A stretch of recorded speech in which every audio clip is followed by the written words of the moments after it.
This is One on One.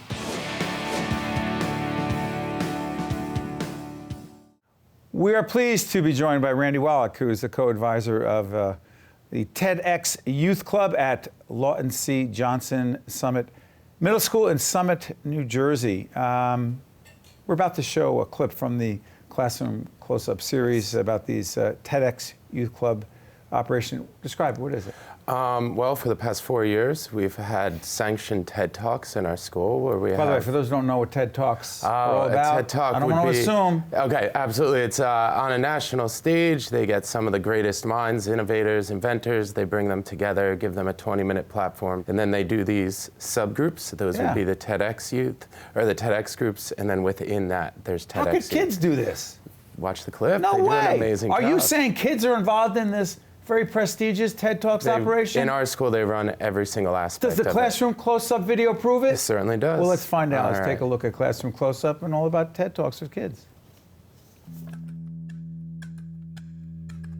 Perfection. Perfection is one of the most complex terms in existence. It is only an idea, and a false one at that, because it This can never is be. Lily. She's a 7th grader, and she's not reading cue cards or a teleprompter. The story she is telling is more like a talk. In fact, it's a TEDxYouth talk. So can you talk about your conclusion a little bit so everyone can get... Randy Wallock and Janice Kavanaugh are co-advisors for the TEDxYouth After School Club here at Lawton C. Johnson Summit Middle School. TEDx is entirely student-driven. We have auditions. We take 10 students who present actual TED Talks. And then we have about 8 other students that produce every other angle of the production. TEDxYouth is part of the nonprofit organization TED, which is devoted to spreading ideas through short, powerful talks. TED began in 1984 as a conference where technology, entertainment, and design converged, and today covers almost all topics and global issues. This year's theme is I Have a Question. What is perfection? Who are we? Do I see what you see? Whether a universal language is good or not. They come to us with these different ideas, and it's not working with a 12 or 13-year-old. They are equal, and as the year progresses and they become experts in whatever they're learning, they know more than we do. It's actually taught me a lot about myself. I've learned how to kind of motivate myself and just decide to work and not to procrastinate, because you are given that decision all the time. Tonight, I would like to share my knowledge with all of you of how to become self-motivated.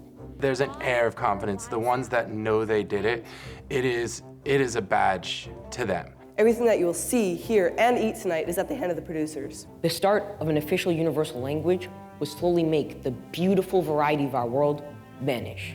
We have 12 and 13-year-old kids. They sound like NPR reporters. I no longer care if one line isn't perfectly straight or if I get a 6 out of 10 on my English reading quiz, because I am never going to achieve perfection. Once we see them up there, and especially they're comfortable and they're relaxed, it's incredible. We're taught an abundance of subjects in school, but none of them are focusing on how to thrive when interacting with different people. I love it. It's the smartest 2 hours of my week. In everyday issues, people feel so strong about their cause in a controversial topic that they fail to recognize how other people feel. It's what, in some utopian society that may never exist, education should be. Work hard, dream big, be open-minded, be happy, and most importantly, be kind. Thank you and have a wonderful rest of your evening. Well, I'll tell you, that's amazing. And as someone who's taught and coaches and writes about communication and presentation, I'm blown away by what I just saw. So for these young people involved in this extraordinary journey, this process, this challenge, what do they take away from it? I think they gain quite a bit of confidence. I think they learn how to work through not being perfect. A lot of times these are the kids that get 97s and 98s and always do incredibly well on tests and everything's very easy. And I think for a lot of them, it's the first time they hit that wall. It's the first time they can't do something repeatedly. I think it gives them a sense of humility. And when they finish it, a tremendous sense of accomplishment. You know, it is so interesting because so many adults in professional life, any walk of life, It is the ability or the inability to get up, Yes. present, connect, engage, persuade. Where they fail, they falter, they stammer, they just can't connect. What you're doing for these young people is giving them a skill set and the confidence for a lifetime. Yes. And it's pretty amazing what they walk away with. It's incredible how well they adapt to the program and the standards, and every year increase our expectations. So it's an incredible Who are the kids? experience. Do they self-select? We do auditions. Every year this year we selected 15 and 10 will present. They'll find out who's presenting in the next couple weeks. Why did you decide to become a teacher? I was a terrible student. Get out of here. I was a terrible middle school student. I had an awful middle school experience. I just couldn't find anything that clicked. So as I got older and I began to love education, I sort of found out that a lot of it had to do with teachers, and the ones that I did meet along the way who had an impact, had a profound impact. So my grandfather was a teacher, my mother was a teacher, and at some point I realized that I think it was a little bit in my blood and just sort of destined for me to follow in their footsteps.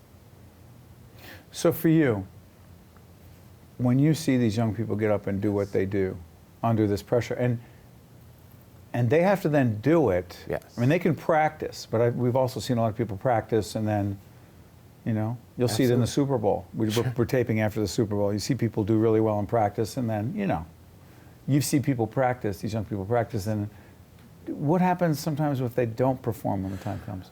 Well, the whole goal is for it to be a talk. So Yes. we always discuss the idea of having tethers instead of a memorized So speech. it's not a performance. No.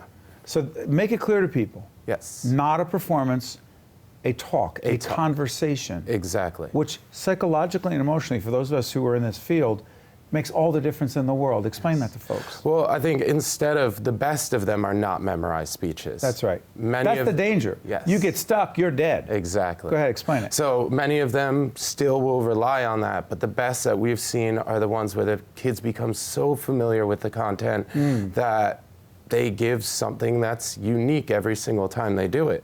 And their 99th time doing it is different than their 100th, which is different than the one they present to people. And those are the ones that are most comfortable and engaging. It's a conversation. It is a conversation. It's a talk. Exactly. Which is by far the best way to connect and communicate. Yes. Well, you are really helping these young people in so many ways. It's a trying. powerful tool, and we wish more folks would be doing this. Randy Wallock, who's over at the Lawton C. Johnson Summit Middle School in Summit. I want to thank you for doing what you're doing. Absolutely. When I heard they're doing TED Talks for kids, I go, no way. And now you just proved it. Keep doing what you're doing. Thank you. Great. Thank you so much. We'll be right back right after this. Great stuff. Yeah, thank you.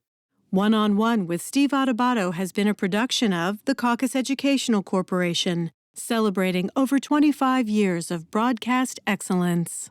Funding for this edition of One-on-One with Steve Adubato has been provided by the New Jersey Education Association, Wells Fargo, NJIT, PSE&G, Virtua, MagnaCare, and by Cone Resnick. Promotional support provided by the New Jersey Business and Industry Association and by Politicker NJ.